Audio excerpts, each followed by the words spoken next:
bakit kailangan natin magpasakop kay Kristo? Yan ang tanong. Bakit kailangan natin magpasakop kay Kristo? Kailangan natin magpasakop kay Kristo dahil sa takot.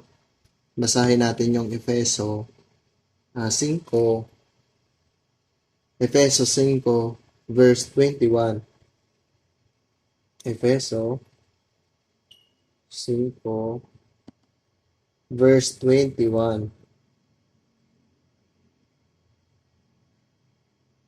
Ganito po ang nakasulat, na pasakop kayo sa isa't isa sa takot kay Kristo.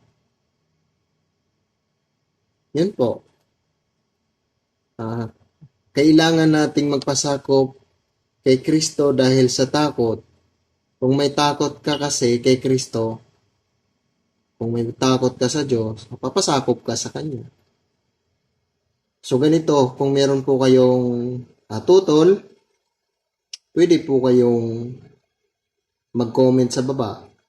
Kung may tanong naman po kayo, pwede rin po kayong mag-comment at once na magbasa ako ng comment, masasagot ko po ang inyong tanong.